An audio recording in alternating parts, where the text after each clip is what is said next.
Halo sahabat Pometik, ketemu lagi dengan gue Alpin, seseorang yang punya komitmen untuk sepak bola Indonesia. Kali ini gue mau ngebahas pertandingan antara salah satu wakil Asia, yaitu Jepang melawan Kroasia. Luar biasa sekali Jepang ya, berhasil berada di peringkat pertama dari grup neraka. Coba, Jerman, Spanyol, Jepang, sama satu lagi ya, Costa Rica lah.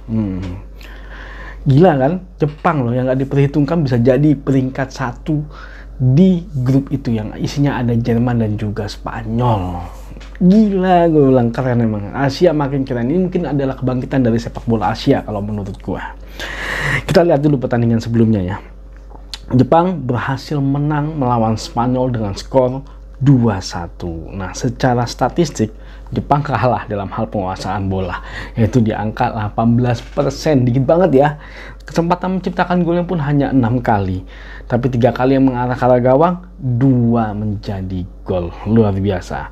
Jepang hanya melakukan 224 total operan dan 166 kali operan yang berhasil. Secara serangan mereka hanya melakukan 51 kali serangan dan mereka hanya melakukan 18 kali serangan berbahaya. Memang di pertandingan ini secara permainan mereka kalah. Spanyol nyerang terus, tapi Jepang berhasil fokus walaupun mereka sempat kebobolan, tapi mereka menjaga agar tidak kebobolan lagi dan mereka berhasil melakukan serangan balik. Dan itu sangat efektif sekali kalau menurut gua. Dan itu kejadian seperti ketika mereka melawan Jerman. Jadi entah kenapa Jepang ini sepertinya memang harus diserang supaya serangan mereka tertutup dan fokus. Waktu lawan Costa Rica, Jepang tuh nyerang terus, tapi nggak bisa dia nyetak gol. Makanya, sangat disayangkan waktu itu kemarin Jepang sampai kalah dengan Costa Rica. Tapi akhirnya mereka membuktikan di pertandingan terakhir bahwa mereka berhasil menang melawan Spanyol dan lolos ke babak selanjutnya sebagai peringkat 1. Nah, kalau kita melihat pertandingan sebelumnya dari Kroasia, mereka berhasil menahan imbang Belgia dengan skor 0-0. Nah, kalau kita lihat secara statistik, Kroasia dalam hal penguasaan bola sebenarnya kalah dari Belgia, yaitu di angka 48%. Dalam hal kesempatan menciptakan gol juga mereka kalah, mereka hanya 11 kali, sedangkan Belgia 15 kali, dan tembakan ke arah gawang mereka sebanyak 4 kali. Dari total passing pun mereka sebanyak 578 kalah dari Belgia, walaupun nggak beda jauh sebenarnya kalahnya, dan mereka operan yang berhasil adalah sebanyak 504 kali. Secara serangan, nah Kroasia lebih unggul dibandingkan dengan Belgia, yaitu mereka melakukan 109 kali serangan, dan serangan berbahayanya pun Kroasia lebih unggul, yaitu sebanyak 68 kali serangan berbahaya. Mereka cepat melakukan operan ke depan, jadi mereka selalu progresif dan mereka mau cepat menuju ke kotak penalti dari Belgia dan segera menciptakan gol.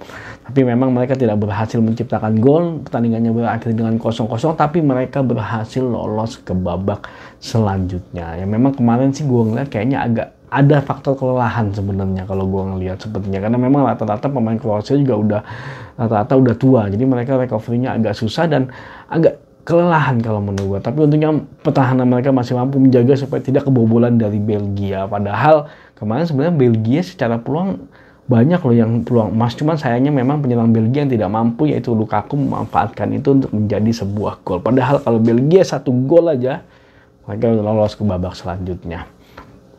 Nah, memang Kroasia bisa dibilang lolos karena kelengahan dari Belgia lah kalau menurut gua. Nah, balik lagi ke pertandingan antara Jepang melawan Kroasia. Entah kenapa, walaupun kita di Asia ya, gue merasa memang permainan Jepang sangat bagus. Tapi kalau dia diserang. Tapi kalau dia menyerang, kemarin dia belum membuktikan itu. Mereka mampu mencetak gol di situ.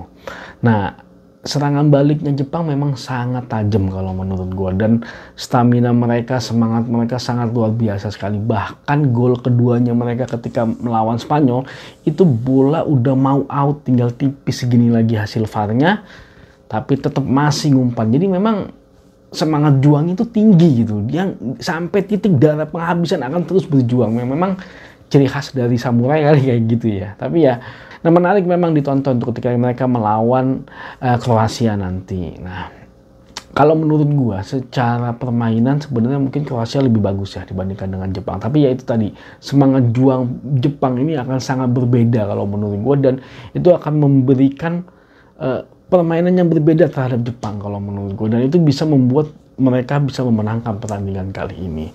Tapi ya tergantung lagi dari kreativitas dari Kroasia. Apakah mampu melakukan kreativitas yang cukup sehingga mereka bisa memberikan serangan yang tidak terbaca oleh para pemain bertahannya Jepang.